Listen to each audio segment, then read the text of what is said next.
Good morning. This is Tiffany Fox, and welcome to Mrs. T. Fox Resources on YouTube. Today, we're going to be talking about mixing acrylic paint without wasting it. And this is a real issue in the classroom because paint is expensive and kids waste it. So what can we do about that? How can we prevent that? How can we teach them to mix their hues, their tints, their shades, and paint beautiful works of art without wasting paint? So we're going to focus today on this very simple basic value scale. We're going to be working with our warms and our cools. We're going to be mixing a variety of oranges, and then we're going to do a 7-part value scale. We're going to tint, and we're going to create shades using very small amounts of complementary colors. And we will not be using black. And at the end, I'm going to show you how to mix my magic chromatic black. And I think you're going to love it. So I'm so glad you're here. If you would please like this video and subscribe to my channel, I would really appreciate it. Now let's get started. In your resources, I have a supply list with links if you don't want to be bothered with searching for links. Here is my worksheet, and let's talk about getting the kids started. This is the very first thing that they do. These are Blick Studio acrylics. This is just, if you're thinking like, why does she use Blick and why did she pick those colors for warm and cool?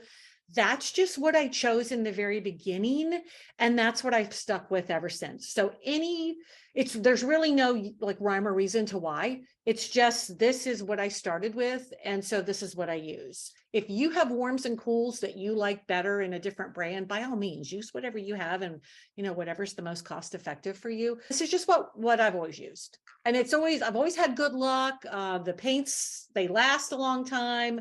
They don't really rot and start to smell for at least, a year and a half, but we usually get through them before that. Acrylic paint does rot. If it's hanging around for a long time and you pop it open and it smells, get rid of it. That's just the nature of the beast. And so these are my colors that I use. And then this is the very first 4-part mixing scale that the kids do.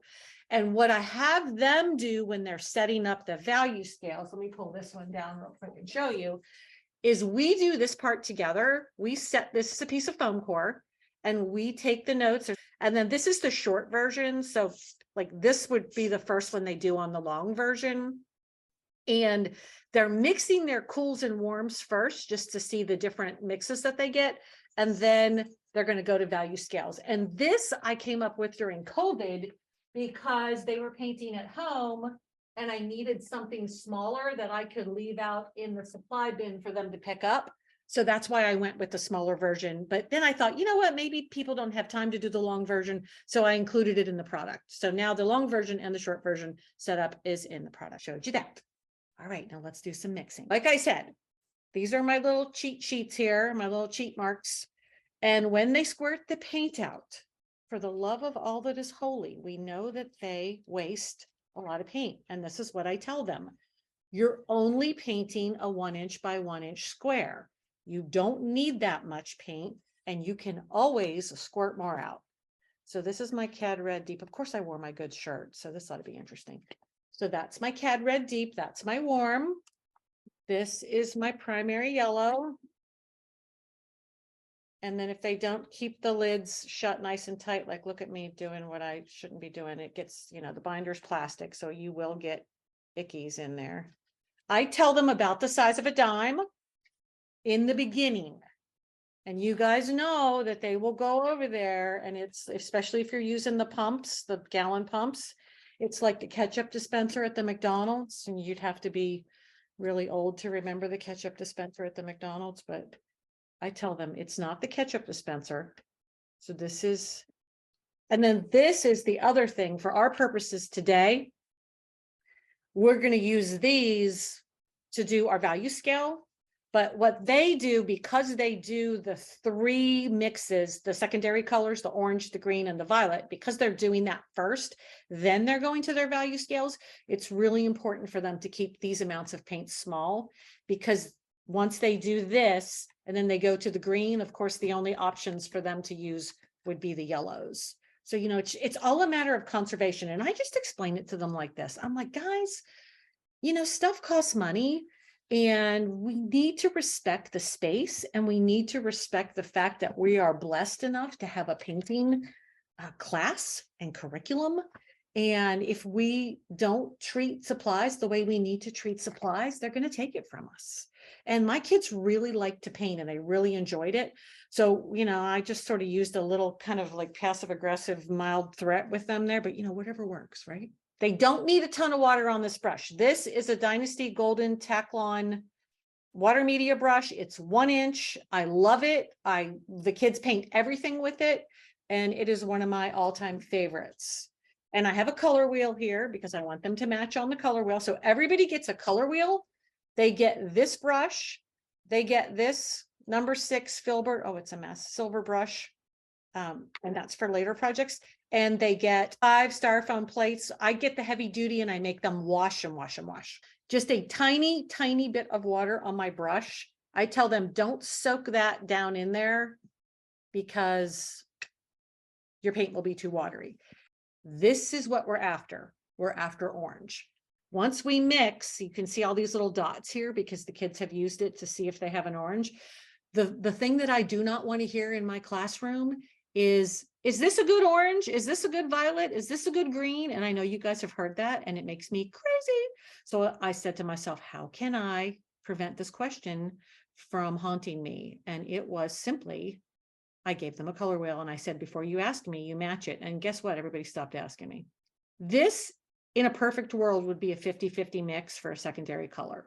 But you guys know that paints are all formulated differently, and cheaper paints, sometimes the yellows will be very, very weak pigment wise. And so what we need to do is use a little more yellow to get to this desired shade of orange. This stuff dries fast, and we don't use any mediums in my class. The kids just use water to push the viscosity of the paint. I'm loading the brush back and forth. Don't grind the brush around on the palette, and don't spread the paint out in a big area. If you spread it out, it's going to dry faster. So I teach them to kind of scoop it toward the center in about the size of a silver dollar for these little squares. Remember, they're only painting a little square. So once I have it loaded, hold your color wheel up. And remember, it's going to dry darker. So we're going to put that right there, and that looks pretty good. Okay, now in order for them to get a crisp edge, part of what I require of them is control. They have to learn to control the paint, and they have to learn to control the brush. The less paint they have on this brush, and if it's in the lower 1/2 of the brush, the easier it's going to be. And sometimes I'll say to them, if you have too much, scrape it off on the side, get a little bit more on. You're going to have to get used to the way the paint feels on the brush. And then you're going to come over here and you're going to apply the paint. They have too much paint, they're not going to be able to get up close to this line. I tell them to paint away from the line, and I tell them it's like frosting a cake. Here's the biggest issue with acrylic. You get in there and you grind around too much, and you spend too much time in an area, the paint's going to start to dry, and then it's going to start to pull up, and you're going to get a white spot in the middle, and nobody likes that white spot. Part of the rubric is the paint has to be opaque. The square has to be opaque. It has to be nice and neat. Now, I have, of course, been doing this for the better part of 20 years. And this is when I do the demo. I say, guys, listen, this looks easy when Miss Fox does it, but I've been doing it for a long time. And it's going to be easy for you, but you're going to have a learning curve. When they paint that first square, it's a little bit outside the lines. I'm not going to ding you. I'm going to ding you if you stay that way the whole way through. But if I see progress and I see improvement, I don't have a problem with that. So there's our warm red and our warm cool. Before we go to the cool red and the cool yellow, we have to rinse the dang brush. Here's the other thing. Make sure the brush is rinsed, and make sure the brush is dried off before they start the next mix. If they just get right back into the paint without cleaning their brush, and some of them will try to, bad things happen. This cool yellow, this cad yellow light, is really weak and translucent. Also, you can see it gets chunky. And these are all things that I've just remind them of in my demo. And I shot demos for all of these during COVID, and they watched them at home before they painted, and then they dropped off their value scales at the school. So the videos are there. It's just a matter of, you know, if you want them, they're at your disposal in the product. And the reason I have them mix all 4 of these is I just want them to see what different mixtures of warms and cools will do. The other thing that's on their rubric is that it's not streaky. This is where they get to know the medium. If you've not been in my workshops before, I am a huge fan of scaffolding. I don't let anybody jump into any project until they understand the medium and they understand what it will do. Because otherwise you get discouraged and people check out or they act out. Neither of those things are good. So if you've been on my Instagram and you've seen the kids' paintings, all of those paintings were done with just these 6 primaries in white. We do not use black in my room just because, you know, it just kind of tends to kill the color. I say that I'm painting shades of this orange, but it's really more of a tone that's a rich shade. When I started teaching painting, I was working with a girl who was a painter by trade. She was also a teacher. She's an amazing painter. Jessica Summers is her name. She has a website. You should check her out. She lives in Atlanta now, but she's the one who said to me, you've got to break it down for them or they'll be so discouraged. You're just going to end up wasting a bunch of supplies. It's not intimidating. You know, this is not somebody's face. It's not a still life. This is just a square. So the kids are like, yeah, we can do this. This is a square. Nobody's intimidated. There's your cool red and your cool yellow mix. So as they're mixing these, this is what you're going to notice. They get really excited about seeing the difference between them. And I know it's just a square and I know it's not exciting for us, but it's exciting for them. And it's not about us. It's about them and their growth and their learning. I'm washing my brush. I'm drying my brush. And so now we're going to do the warm red and the cool yellow. So here's my warm red. In the beginning, if they have these labeled, oh my gosh, it makes it so much easier.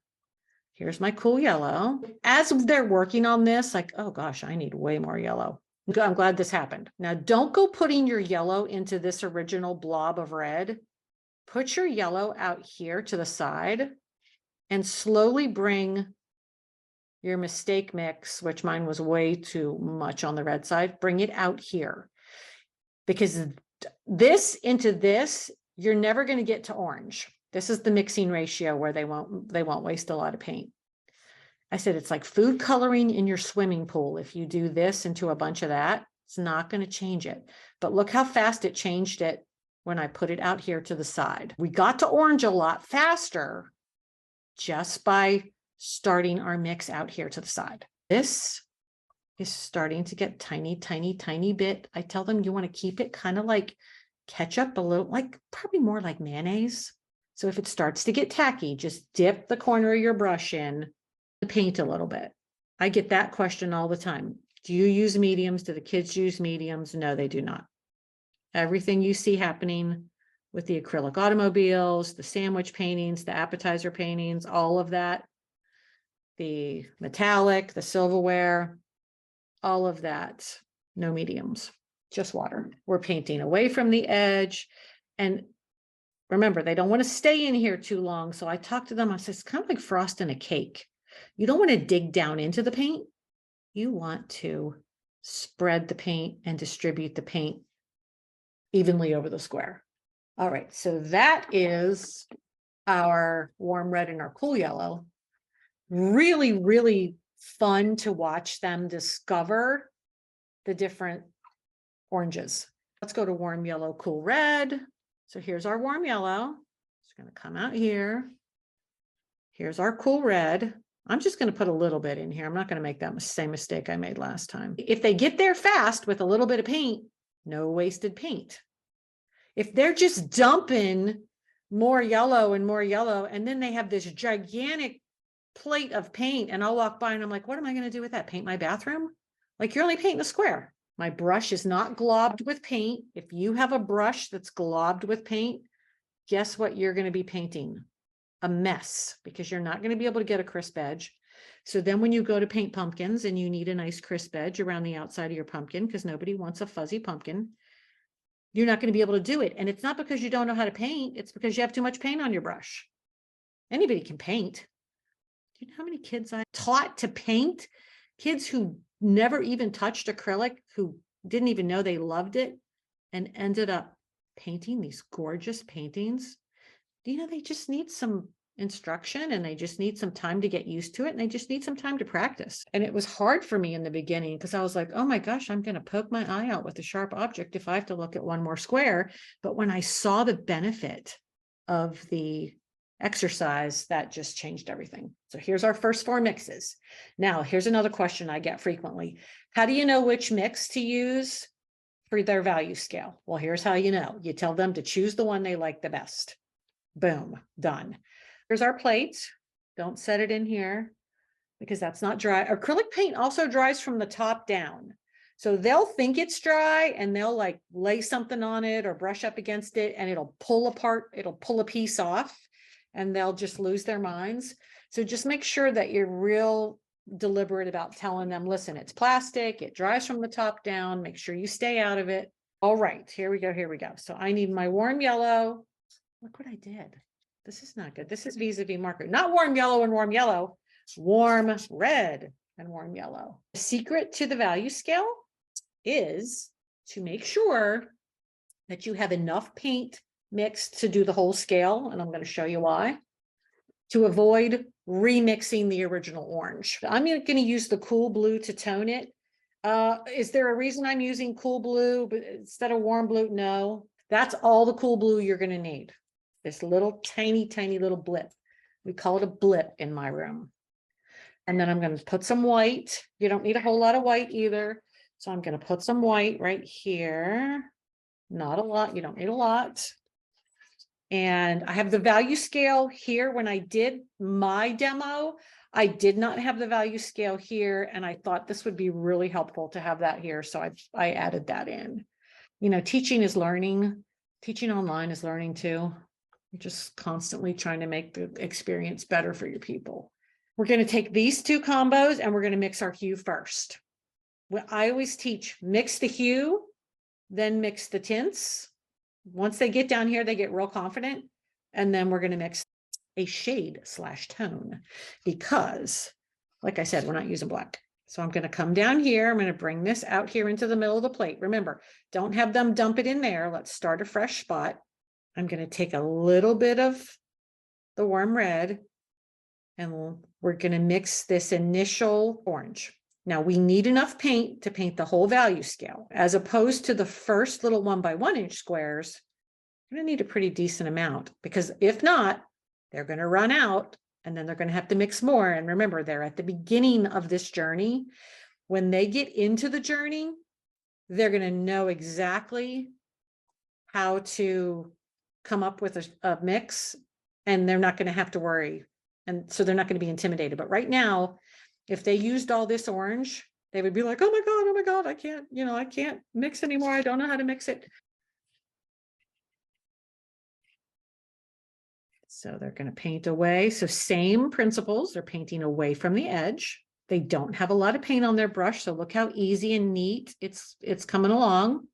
This is really important for them to know how to make a crisp edge because when they paint stuff, they're going to need a crisp edge somewhere in the painting. I also don't allow them to use any small brushes. This brush is the brush that they have to paint with. I don't even have any small brushes hanging out in the room because you know what's going to happen if you put the small brushes in the room? Everybody's going to get the small brush and they're going to go and they're never going to get anywhere. And then when they go to paint on a canvas, they're never going to get anywhere. They're just going to end up frustrated. So now here's the saving the paint part. To get to this next value, these need to be one value step apart from each other. I say when you squint at this value scale, you should see the difference.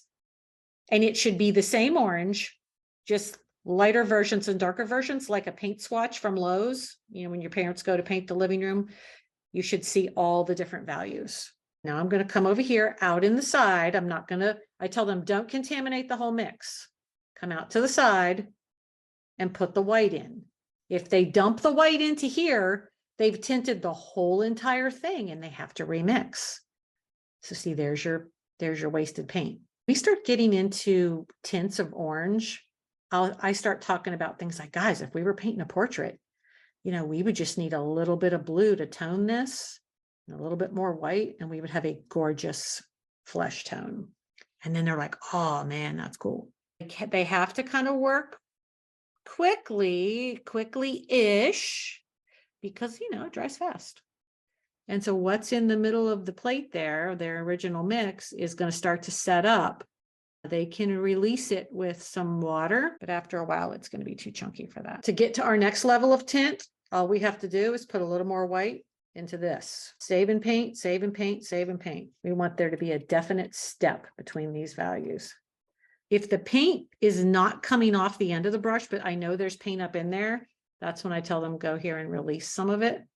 And then boom, you're back in business. You can feel it. It's very much a sensory exercise painting. You can feel, and see, look, I have streaks here. So I'm going to go ahead and like work those out and get this in here and mix it a little bit better. It's so much fun to see them get excited too, because they're like, oh my gosh, look, I tinted it. This is just so much of a learning experience for them. And it's not intimidating, which I love. I love to see people learn. And if we can break it down to get them to where they need to be with the medium, then when they go to paint things, I mean, all of those paintings that you see on my Instagram, I think I posted the sandwiches last night, those appetizers, that's painting one. Those kids have never painted before.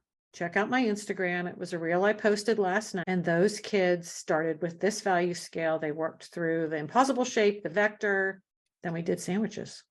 Okay, so more white into that mix. And look at this gorgeousness right here. Oh.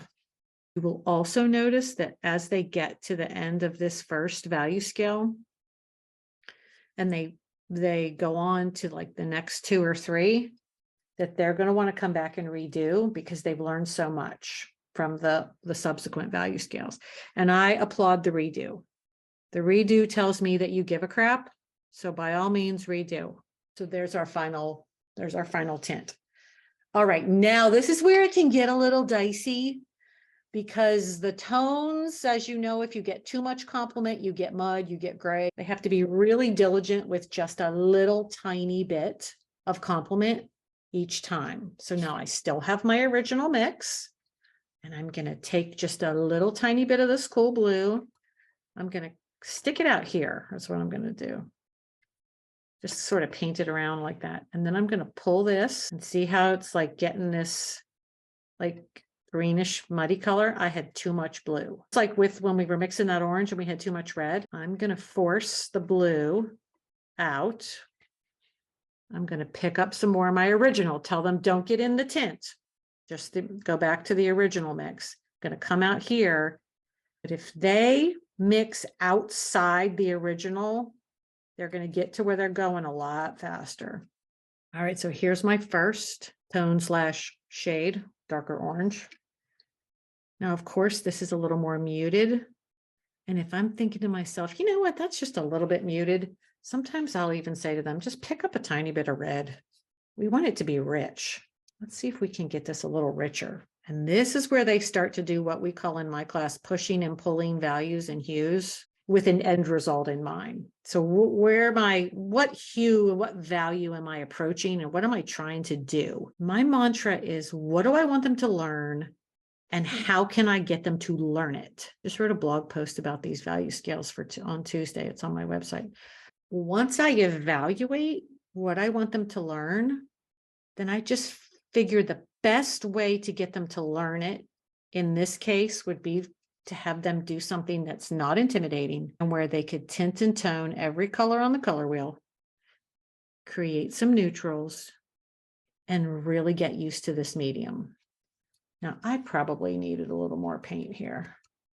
And this is starting to feel tacky. I'll say to them, if your brush starts to catch in the paint, loosen it up a little bit and then go back over with another. So see how that's starting to pull up right there? That's because that got dry because it was too thin. So I would probably have them go redo that so that it's opaque. And they have such a high expectancy for themselves, like to do excellent work, that they'll go redo it. You know, because this is cool. When they start doing this kind of stuff, they're like, whoa, this is cool. Let me put it in here, because this is where it gets a little tricky.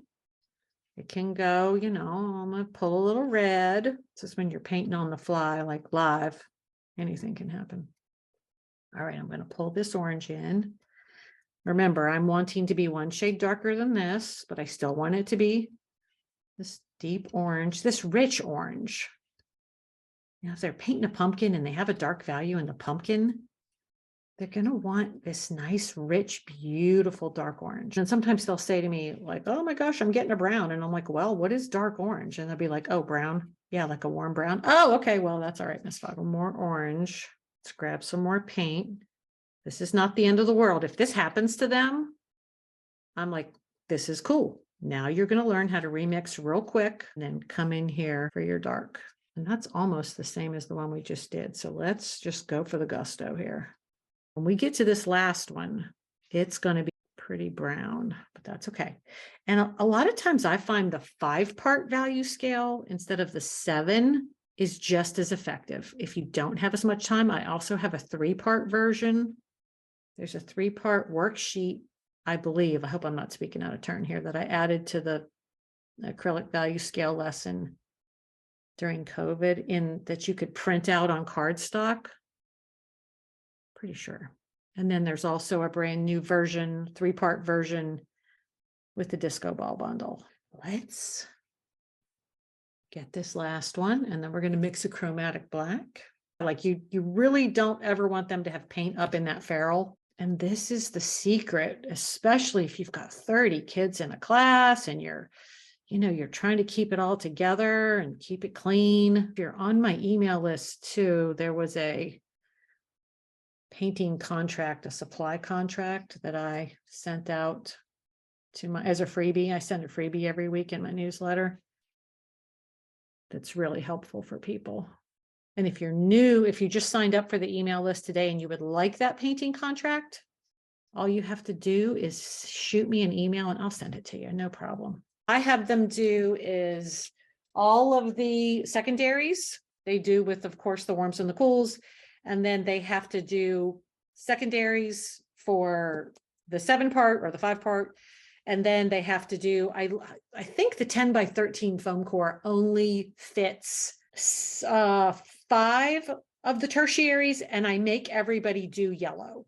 Everybody has to tint and tone yellow because that's the hardest one to do because it gets muddy so fast. So everybody has to do yellow. All right, let's talk about the magic of chromatic black. The magic of not using black in your classroom is, number one, you don't have to buy black paint, cost effective. And this is your formula. You're going to need a cool blue, and you're going to need a warm red. You're going to make a very dark blue violet.